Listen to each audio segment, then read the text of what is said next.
Assalamualaikum warahmatullahi wabarakatuh. Alhamdulillahirrabbilalamin. Wabihi nasta'in ala umuri dunya waddin. Sayyidina wa maulana Muhammadin wa ala alihi wa sahbihi ajma'in. Amma ba'du. Perkenalkan, nama saya Maya Alamia dengan NIM 2121277, Prodi Pendidikan Agama Islam. Saya izin menyampaikan materi tentang aliran-aliran pendidikan. Nah, materi tersebut sudah pernah saya sampaikan bersama dengan rekan-rekan kelompok saya pada pertemuan di kelas. Di sini saya izin mengulas kembali atau mempresentasikan kembali materi tersebut guna memenuhi tugas UAS mata pelajaran ilmu pendidikan yang diampu oleh Ibu Dian Rifayati, MSI.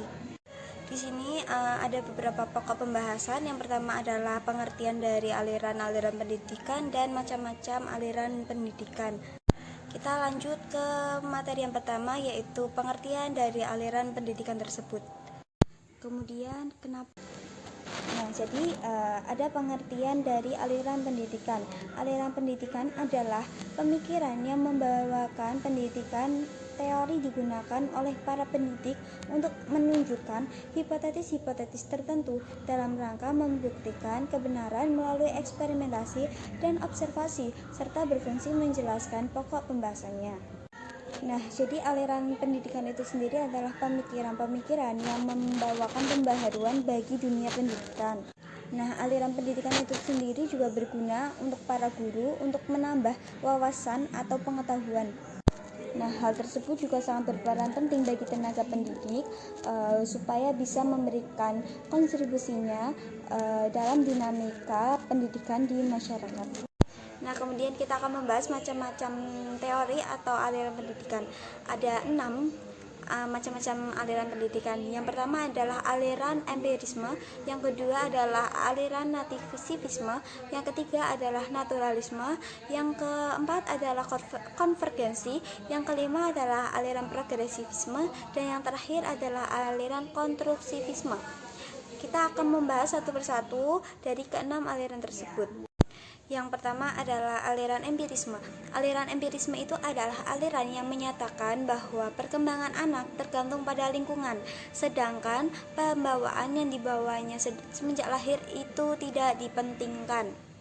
Jadi menurut aliran empirisme itu sendiri juga mengatakan bahwa pengalaman itu sebagai sumber pengetahuan. Jadi menurut aliran tersebut, pengetahuan itu terjadi atau terbentuk atau diperoleh oleh pengalaman. Contoh dari aliran empirisme itu sendiri adalah anak berkata kasar. Anak berkata kasar itu terjadi karena anak tersebut memperoleh pengalaman yang serupa, atau anak tersebut sering mendengar percakapan atau kata-kata kasar. Entah kata-kata tersebut terdengar dari teman atau dari tetangga atau bahkan dari orang tua anak tersebut. Yang kedua adalah aliran nativisme. Menurut aliran ini dengan tokohnya seorang Jerman Schopenhauer pada tahun 1788 sampai 1860 mengatakan bahwa anak-anak yang lahir ke dunia adalah memiliki pembawaan atau bakatnya yang akan berkembang menurut arahnya masing-masing. Jadi aliran ini berpendapat bahwa manusia itu ditentukan oleh faktor bawaan sejak lahir. Jadi faktor bawaan dari manusia itu juga yang akan menentukan perkembangan manusia tersebut. Jadi menurut kaum nativisme, pendidikan itu tidak dapat merubah sifat pembawaan dari manusia. Kemudian adalah contoh dari aliran nativisme. Seperti yang kita ketahui, ada paribahasa yang mengatakan bahwa buah itu jatuh tidak jauh dari pohonnya.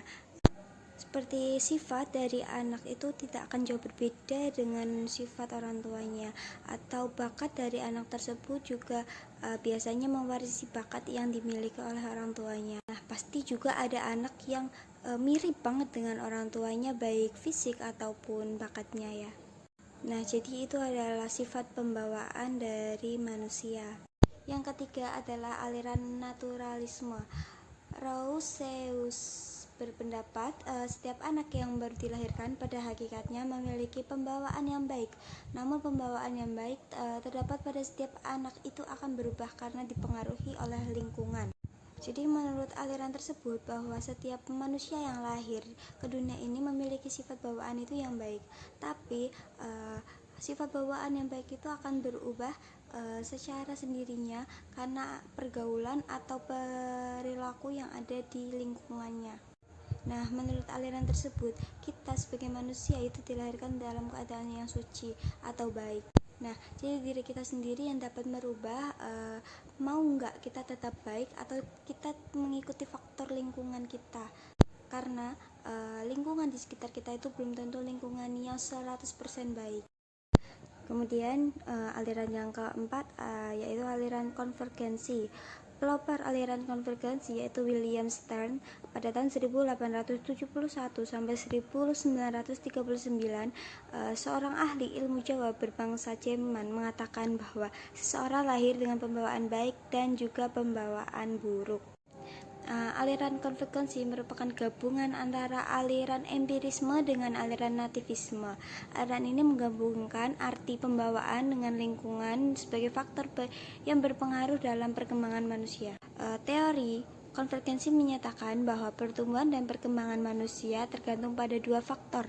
Yang pertama adalah bakat atau pembawaan, dan yang kedua adalah lingkungan atau sekolah.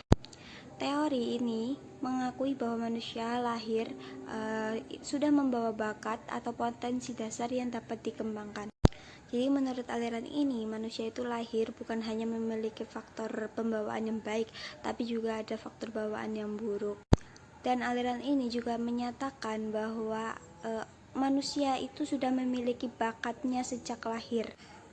Aliran yang kelima yaitu aliran progresivisme. Aliran ini memandang bahwa peserta didik memiliki akal dan kecerdasan, ditunjukkan dengan fakta bahwa manusia memiliki kelebihan jika dibandingkan dengan makhluk lain. Nah, menurut aliran ini, pendidikan itu terpusat pada anaknya atau pada peserta didik, bukan pada guru maupun bidang muatan.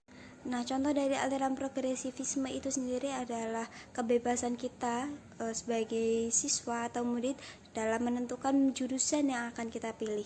Dan kita juga bisa bebas memilih tempat di mana kita mau bersekolah. Aliran konstruktivisme menegaskan bahwa pengetahuan mutlak diperoleh dari hasil konstruksi kognitif dalam diri seseorang melalui pengalaman yang diterima lewat panca indera, yaitu penglihatan, pendengaran, peraba, penciuman, dan perasa.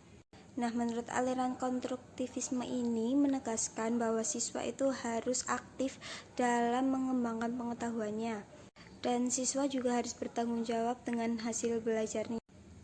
Dengan demikian, siswa akan menjadi lebih aktif dan menjadi lebih kreatif, sehingga mampu berdiri sendiri dalam kehidupan kognitif mereka. Jadi menurut aliran ini menginginkan supaya siswa itu pede dengan kemampuannya. Aliran pendidikan itu ada banyak, karena kita itu sebagai manusia itu memiliki pola pikir atau pemikiran itu yang berbeda-beda, tidak sama dengan pemikiran manusia yang lain. Misal, pemikiran si A itu adalah pemikiran pada aliran nativisme. Apa mungkin pemikiran si B juga sama? Kan tidak. Jadi pemikiran dari setiap orang dari A sampai Z itu pasti berbeda-beda, mengikuti dengan pola pikirnya masing-masing. Jadi menurut si A, aliran nativisme itu benar, belum tentu menurut si B itu aliran itu benar. Menurut si B, aliran progresivisme itu benar, tapi belum tentu si C membenarkan aliran tersebut. Jadi kita itu memiliki cara pandang atau pemikiran itu yang berbeda-beda. Jadi kita mempunyai aliran yang banyak itu menyesuaikan dengan pemikiran masing-masing orang. Baik, jadi itu saja yang dapat saya sampaikan. Kurang lebihnya saya mohon maaf.